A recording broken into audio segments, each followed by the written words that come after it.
Chers bien-aimés, chers frères et sœurs, chers collègues serviteurs de Dieu, cet exemple de Pharaon, ça me touche. Évitons, comme je l'ai dit, l'endurcissement. Parce que Pharaon connaissait déjà que la mer Rouge existait à cet endroit-là. Il connaît ça déjà. Il arrive là-bas, il voit que la terre monte, l'eau se sépare. Il devrait se mettre en tête qu'il y a quelque chose qui s'est passé d'extraordinaire, de spécial.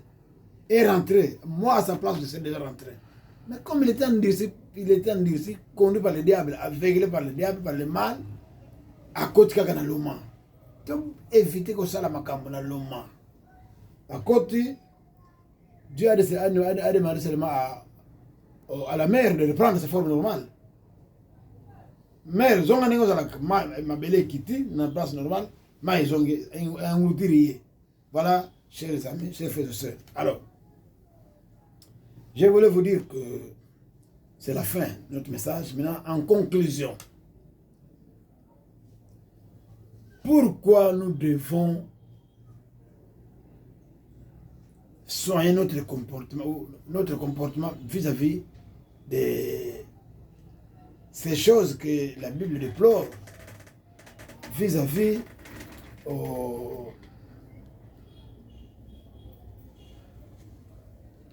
mauvaises choses qui caractérisent la fin des temps. Les chrétiens face aux mauvais temps,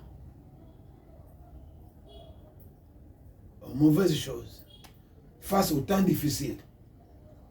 Les chrétiens face aux temps difficiles. Les chrétiens face aux mensonges.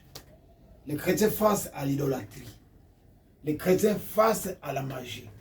Les chrétiens face aux sciences occultes. Les chrétiens face à l'homosexualité. Les chrétiens face au système des lesbiennes ou des lesbiennes, tout ça. Les chrétiens face à ces choses-là qui n'arrangent pas Dieu, qui révoltent Dieu. Pourquoi ça? Parce que vous devez savoir que si nous lisons en Romains 14, verset 12, chacun nous va rendre compte à Dieu par rapport à la manière dont il se comporte sur la terre. Nous allons rendre compte à Dieu. Sachant qu'on va rendre compte à Dieu, il nous faut des comportements responsables en tant que serviteur de Dieu, en tant qu'enfant de Dieu. Ce n'est pas que, oh c'est normal, Dieu est bon, Dieu est bon, Dieu est patient, mais nous allons rendre compte à Dieu. Nous allons dire à Dieu, nous allons rendre compte à Dieu. Nous sommes redevables. C'est la redevabilité devant Dieu. Et le dernier point que je vous dis dans notre message d'aujourd'hui, intitulé « Les chrétiens face aux temps difficiles ». Quand vous lisez à la maison, en 1 Pierre chapitre 4, verset 7, la Bible dit que la fin de toutes choses est proche. Voilà mes frères et sœurs, nous qui prêchons l'évangile dans nos églises, dont nos priorités au retour du Seigneur. Prêchons plus de l'enlèvement aujourd'hui. Préparons les gens à l'enlèvement aujourd'hui. Préparons les chrétiens à l'enlèvement. Préparons l'église à l'enlèvement. Voilà pourquoi nous demandons, nous réclamons le règne de Dieu s'installer sur la terre maintenant. Mais je termine par ce constat malheureux. Quand nous lisons l'Apocalypse, excusez-moi, l'Apocalypse sépare l'église et le monde. En dehors de l'église, il y a ceci, il y a la sorcellerie, c'est là où on parle de la sorcellerie, il y a les chiens, il y a les mauvais, il y a les vols, il y a l'idole, tout ça c'est en dehors de l'église. Mais maintenant aujourd'hui, c'est qu'on fuit en dehors de l'église.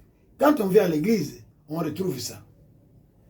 Un chrétien, une chrétienne fuit la sorcellerie en dehors de l'église. Il vient à l'église, il trouve la sorcellerie. Il fuit le vol là-bas. Il vient à l'église.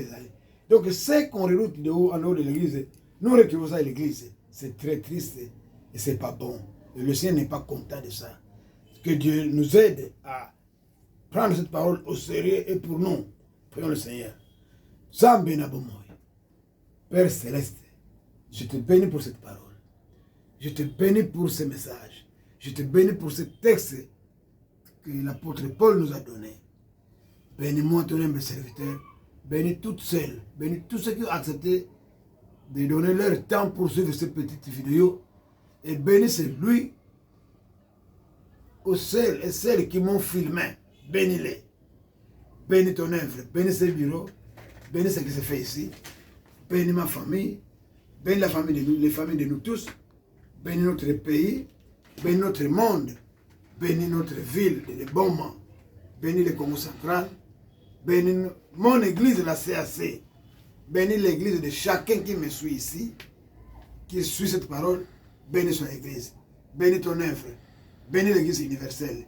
C'est dans le merveilleux nom de Jésus, Papa, notre maître, que je demande ceci. Amen.